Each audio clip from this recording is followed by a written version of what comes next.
Provas e tribulações são parte da experiência dos filhos de Deus neste mundo de pecado. O Salvador não nos livra delas, mas está ao nosso lado na fornalha da aflição, confortando e fortalecendo. E tal será o galardão que ao fim dará ao vencedor, e as dores do presente parecer-nos-ão como nada.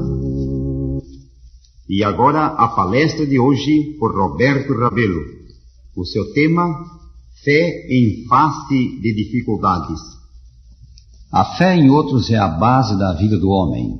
Muito do que fazemos baseia-se na confiança que temos em outras pessoas. Nós confiamos nos homens que trabalham no departamento de águas ou não beberíamos água. Confiamos nos nossos vizinhos ou não dormiríamos de noite. Confiamos nos homens do banco ou não depositaríamos nele o nosso dinheiro. A confiança do homem está posta também nas leis naturais. O lavrador semeia a sua terra confiando em que no tempo devido terás, e no devido tempo terás sol para a colheita. O criador de gado espera bezerros do seu gado e não girafas. O criador de ovelhas espera cordeiros e não veados. No laboratório, o estudante de química confia em que certas proporções de hidrogênio e oxigênio produzem água. Ele confia e não é desapontado. Temos confiança nos homens, pelo menos relativa confiança, e temos confiança nas leis naturais. Mas quando falamos em confiar em Deus, em confiar nele e assim lançar fora o temor, muitos erguem os sobrolhos. Não é estranho isso? A fé nos homens para as diárias atividades da vida não é credulidade. Ela se baseia em evidências, razoáveis evidências. Assim também a fé em Deus. O testemunho dos dois grandes livros de Deus, a natureza e as Escrituras Sagradas, é harmônico, e as profecias das Escrituras, cumpridas na história, apontam para o seu divino autor. Temos também o testemunho de milhões de cristãos que declaram haver a fé em Deus sido bênção para eles. Por que, pois, não ter fé? Por que não confiar em Cristo para a salvação? Por que não confiar nele para que cuide de nós e nos dirija à vida? As Escrituras ensinam que o turbado coração do homem está enfermo com o pecado, e a única cura para esse mal é a confiança em Deus, confiança também no Senhor Jesus Cristo, nosso Salvador. Nenhum outro remédio cura o mal do temor. O pecado traz a pena de morte, mas Jesus morreu para sofrer por nós essa pena. Cristo, afirma São Paulo, morreu pelos nossos pecados, segundo as Escrituras. 1 Coríntios 15, versículo 3. O que Jesus fez na cruz foi no interesse de todos os homens, mas a não ser que creiamos nele como nosso Salvador pessoal e aceitemos o seu ato de amor, o seu sacrifício expiatório não nos beneficiará. Que base temos para confiar em Cristo? O fundamento da fé é o testemunho das Escrituras Sagradas. Lemos em quem também vós, depois que ouvistes a palavra da verdade, o evangelho da vossa salvação, tendo também crido nele, fostes selados com o Santo Espírito da promessa. Efésios 1, 13. Notemos isto: depois de ouvir a palavra da verdade, as Escrituras, os cristãos de Éfeso creram em Cristo. As declarações do Sagrado Livro são a base da fé religiosa. Confiar em Jesus é crer nele de coração inteiro e amá-lo com não dividida afeição. Quando assim confiamos nele, o temor desaparece e descansamos na fé. Quando vamos a Cristo e buscamos perdão dos pecados pela fé nele, não necessitamos preocupar-nos quanto a perseverar com ele. A Escritura diz que ele é poderoso para vos guardar de tropeços e para vos apresentar com exultação, imaculados diante da sua glória. São Judas 24. E podemos depender de Jesus. Passará o céu e a terra, disse ele, porém as minhas palavras não passarão. São Mateus 24, 35. Se quereis expulsar o temor do coração, meus amigos, começai a ler as Escrituras. Sugerimos que comeceis pelo Evangelho segundo São João. A mensagem desse livro é o maior antídoto contra o medo que podeis achar. Passai depois ao livro de Gênesis e lede a respeito do poder de Deus na criação do mundo. Lede também do seu cuidado pelos patriarcas e antigos profetas. Então lede todo o Novo Testamento. A palavra de Deus nunca muda, porque o seu autor não muda. Olhando ao mundo, vemos mudança em todas as coisas, nos fundamentos da sociedade, nas formas de governo. Até os nossos amigos por vezes mudam, mas Deus não muda. O mesmo ontem e hoje e eternamente. Hebreus 13, versículo 8. Quão apropriadas, pois, as palavras do cântico: que delícia é crer em Cristo, em seu nome confiar, aceitar os seus ensinos e as promessas desfrutar. Certa vez um incrédulo atacou a fé de uma humilde e pouco instruída mulher cristã.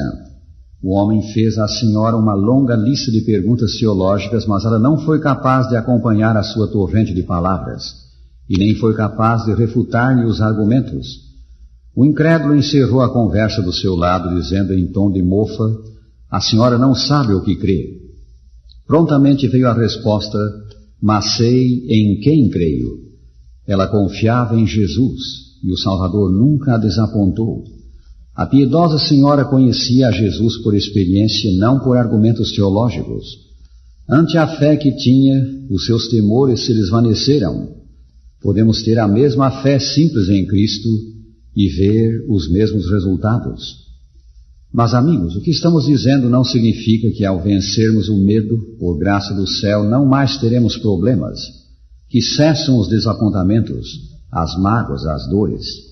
Essas coisas todos sofrem, tanto os filhos de Deus como o ímpio. Enquanto o pecado reinar, todos temos de enfrentá-las. Mas o cristão enfrenta-as vitoriosamente pela fé no Salvador. Deus não livrou da fornalha ardente os 3 cativos hebreus, mas esteve com eles no fogo. Ele não livrou Daniel de ser lançado na cova dos leões, mas fechou a boca dos leões, poupando a vida a seu servo. Deus não guardou São Paulo da tempestade que enfrentou quando a caminho de Roma. Enviou, porém, o seu anjo para confortar o apóstolo.